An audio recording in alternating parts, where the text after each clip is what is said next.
Baik, Assalamualaikum warahmatullahi wabarakatuh. Perkenalkan, nama saya Gigi Bagus Eka Pramudia dari S1 Teknik Industri Universitas Negeri Malang.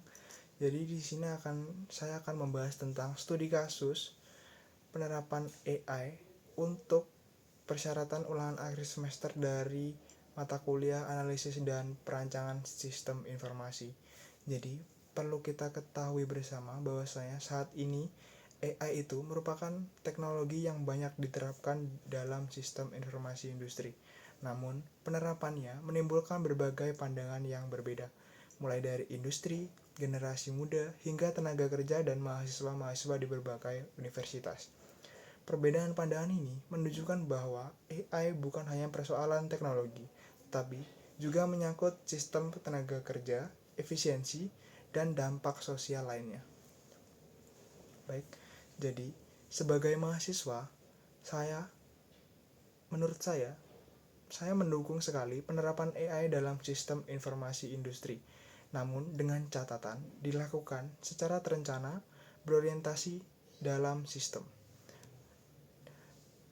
Bahwasanya pada pandangan Gen Z untuk saat ini memandang AI mampu untuk meningkatkan efisiensi, mengurangi waste waktu dan biaya, meningkatkan akurasi pengambilan keputusan, dan yang terakhir ada meningkatkan profitabilitas perusahaan.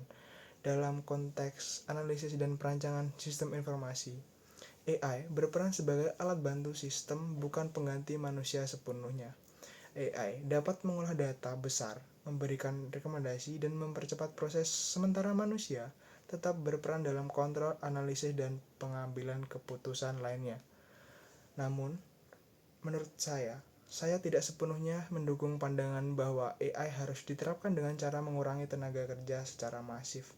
Jika AI hanya digunakan untuk menekan jumlah tenaga kerja, bahwasanya bisa dikatakan tanpa perencanaan ulang sistem kerja, maka dapat disimpulkan dampaknya yaitu seperti meningkatkan pengangguran secara struktural, lalu ada kesenjangan antara teknologi dan juga kemampuan dari sumber daya manusia yang sudah kita miliki, dan resistensi karyawan terhadap sistem baru, dan tidak kalah penting juga yaitu kegagalan implementasi sistem informasi akibat penolakan dari pengguna tersebut.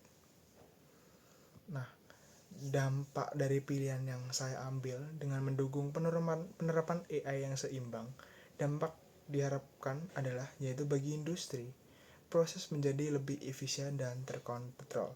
Dan bagi tenaga kerja, hal ini membuat pergeseran jenis pekerjaan, yaitu bukan penghapusan total, melainkan seperti memunculkan lapangan kerja baru seperti analis sistem, data analysis, dan juga AI engineer yang sudah marak untuk saat ini.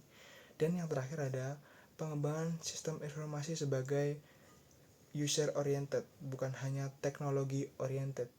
Jadi, untuk kesimpulan, saya mendukung penerapan AI dalam industri bukan untuk menggantikan manusia, melainkan untuk meningkatkan kualitas sistem informasi dan kinerja organisasi.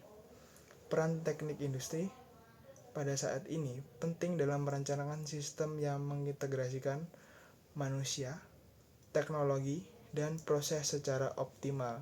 Bisa dikatakan, menurut saya, semuanya bisa beriringan secara bersamaan. Kita bisa menggunakan AI secara baik dan bisa menyelesaikan pekerjaan kita dengan mudah. Mungkin itu saja pendapat yang dapat saya sampaikan. Terima kasih. Wassalamualaikum warahmatullahi wabarakatuh.